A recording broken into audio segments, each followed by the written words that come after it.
এক ফোঁটাও তেল বা ময়দা ছাড়া খুব সহজে বাড়িতেই বানাও নরম তুলতুলে ভীষণ উপকারী এই পরোটা। পরোটা তৈরি করতে গেলে অনেকেই তেলের ব্যবহার করি, তেল দিয়ে ভাজা হয় পরোটা, বা ময়দারও ব্যবহার করা হয়। কিন্তু তেল ময়দা আমাদের স্বাস্থ্যের জন্য একদমই ভালো নয়। কিভাবে তেল ময়দা কোনো রকম চিনি ছাড়া একদম স্বাস্থ্যকরভাবে ভীষণ উপকারী এই পরোটা বানাতে হবে এবং সেটা খেতেও ভালো হবে, সেটাই ভিডিওতে শেয়ার করব। তো রেসিপির জন্য এখানে প্রথমেই নিয়ে নিচ্ছি আমি আটা, গমের আটা, যে আটা দিয়ে আমরা রুটি তৈরি করি। ময়দাটা আমাদের স্বাস্থ্যের জন্য একদমই ভালো হয় না। আর দেখো, লবণ কিন্তু আমি সাদা লবণ ব্যবহার করিনি, আমি এখানে রক সল্ট ব্যবহার করেছি, মানে সন্দক লবণ। এবার অনেকে চিনির ব্যবহার করে, চিনি না দিয়ে তোমরা এরকম গুড়ের বাতাসা একটা গুঁড়ো করে দিতে পারো অথবা মিষ্টি গুঁড়ো করে দিতে পারো। আমার বাড়িতে ছিল জাগেরি পাউডার, মানে গুড়ের গুঁড়ো, সেই গুঁড়ো করা গুড় খুব সামান্য দিলাম। আর দিয়ে দিচ্ছে একটু গোলমরিচের গুঁড়ো। তো মিষ্টিটা দিতে হবে এমন কোনো ব্যাপার নেই, তবে একটু গুড়ের গুঁড়ো দিলে টেস্টটা খুব ভালো ব্যালেন্স হয়। আর দেখো, যদি তোমরা ময়দা দিয়ে বানাও অবশ্যই একটু জোয়ান ব্যবহার করবে। আমি আটা দিয়ে বানাচ্ছি, তাও একটু জোয়ান দিলাম, মুখে পড়লে ভালো লাগবে। যেহেতু তেল ছাড়া বানাবো তাই জোয়ানটা কিন্তু অবশ্যই দিতে চেষ্টা করবে। এই রেসিপিটা তোমরা ময়দা দিয়েও করতে পারো, একদম সেম রেসিপি। আমি এখানে ময়দার পরিবর্তে আটা ব্যবহার করেছি। এবার আমি দিয়ে দিয়েছি এখানে টক দই, নর্মাল তাপমাত্রার টক দই ব্যবহার করেছি। এখানে আমি আটা নিয়েছি বড় বাটির 1.5 বাটি, আর এখানে টক দই নিয়েছি ছোট, মানে ওই বাটিটার হাফ বাটির মতো। এবারে দেখো, আমি টক দই দিয়ে কিছুটা মেখে নেবার পর ওই টক দইয়ের বাটিটা দিয়ে অল্প জল দিয়ে সেই টক দই মেশানো যে জল সেটা দিয়ে মেখে নিচ্ছি। আর এখানে কোনো রকম তেলের ময়াম দিইনি। পরোটা লুচি বানানোর সময় আমরা তেলের ময়াম দিই, এখানে আমি টক দই দিয়ে মেখেছি, ফলে কোনো ময়াম দেওয়ার প্রয়োজন হয়নি। 15 মিনিট আমি রেস্টে রেখে দিয়েছিলাম মেখে। মাখাটা কিন্তু একটু নরম করে মাখবে, এটা শুধু মাথায় রাখবে।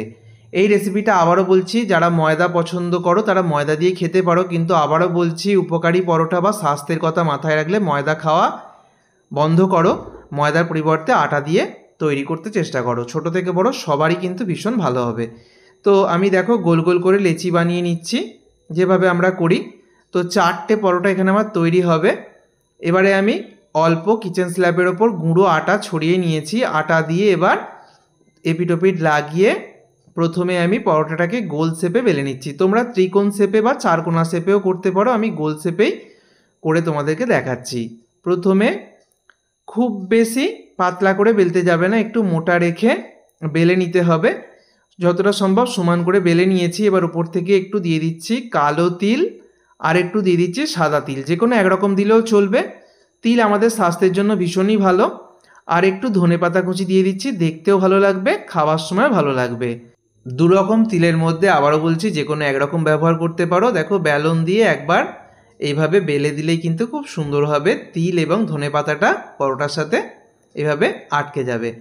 আমি দেখিয়ে দিচ্ছি সামনে থেকে, দেখো কতটা সুন্দর দেখতে হয়েছে। কোনো তেলের ব্যবহার আমি ময়ানেও দিইনি এবং বেলার জন্য ব্যবহার করিনি। এবার পরোটাটা সম্পূর্ণ তেল ছাড়াই ভেজে দেখাবো। প্রথমে শুকনো খোলায় 2 পিঠ খুব ভালো করে সেঁকতে হবে। খুব ভালো করে সেঁকা হলে তারপর আমি বলছি। তো খুব সুন্দরভাবে দেখো কালার চলে আসবে। পরোটাটাকে কিন্তু লো টু মিডিয়াম হিটে সেঁকতে চেষ্টা করবে। পরোটাটাকে দেখো 2 পিঠ আস্তে আস্তে সুন্দর কালার চলে আসছে। এবারে আমি খুব সামান্য বাটার অথবা দেশি ঘি, মানে খাঁটি যে বাড়িতে তৈরি গাওয়া ঘি থাকে, সেই ঘি দিয়ে তোমরা ভাজতে পারো। খুব সামান্য জাস্ট বাসে করে লাগিয়ে নেবে। আমি প্রথম পরোটাটা বাটার দিয়ে দেখাচ্ছি, অল্প বাটার এরকম ব্রাশ করে দিচ্ছি। তো বাটার অথবা একদম খাঁটি ঘি দিয়ে করতে চেষ্টা করবে, কোনো রকম তেলের ব্যবহার না করাই ভালো। কোনো তেল দেওয়ার প্রয়োজন নেই, তেল ছাড়াই এরকম একটু ঘি বা বাটার জাস্ট পরোটাটা ভালো করে সেঁকা হয়ে গেলে লাগিয়ে নেবে। দ্বিতীয় পরোটাটা দেখাচ্ছি। প্রথম পরোটাটা ভাজার পর দেখো, এটা আমি গাওয়া ঘি খুব সামান্য লাগিয়ে নিয়েছি, এতে করে পরোটাটা খাবার সময় খুব ভালো লাগবে। তৈরি করে নিলাম তেল ছাড়া ময়দা ছাড়া স্বাস্থ্যকর পরোটা। এই পরোটা তোমাদের যত খুশি তোমরা খেতে পারবে, কোনো অসুবিধা নেই। দেখো, দেখে বোঝার উপায় নেই যে পরোটাটা তেল ছাড়া বানানো হয়েছে, কতটা সুন্দর হয়েছে। এই পরোটাটা যে কোনো তরকারির সাথে তোমরা পছন্দ মতো খেতে পারবে। আর দেখো, ভীষণই সফট হয়, টক দই দিয়ে যেহেতু মাখা হয়েছে, পরোটাটা কিন্তু দুর্দান্ত হয়েছে এবং নরম তুলতুলে। ঠিক এইভাবে তৈরি করো। ভিডিওটাকে অনেক অনেক শেয়ার করো। ধন্যবাদ।